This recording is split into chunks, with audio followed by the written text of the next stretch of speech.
समंदर से लेकर मीठे पानी तक दरियाओं, झीलों, पहाड़ी झरनों और तालाबों में बेशुमार अक़साम की मछलियाँ पाई जाती हैं, जो हमारी ग़िज़ाई ज़रूरत पूरा करने के साथ कई ख़वास के सबब मुख्तलिफ़ सूरतों में हमारे लिए मुफीद भी हैं।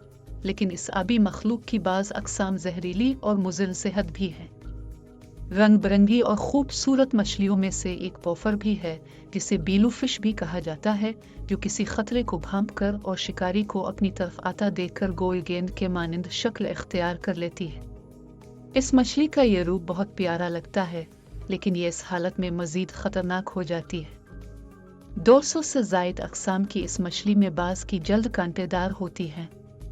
तहक़ीक़ करने वालों के मुताबिक बीलू फिश का पेट निहायत लचकदार होता है, जिसमें पानी जमा करने के बाद वो फूल जाती हैं और यूँ किसी शिकारी के लिए उन्हें खाना मुश्किल हो जाता है। पोफर मछलियों में टीट्रोडोटॉक्सिन नामी एक जहर होता है, जिस पर तहक़ीक़ के बाद मालूम हुआ कि यह साइनाइड से भी 1200 गुना ज़्यादा ख़तरनाक है। हैरत अंगेज़ बात यह है कि जहरीली होने के बावजूद इसे बाज़ ममालिक में बहुत शौक़ से खाया जाता है। ताहम से माहिर बावर्ची ही तैयार करते हैं और काटने के बाद उसकी सफाई पर ख़ास तवज्जो दी जाती है।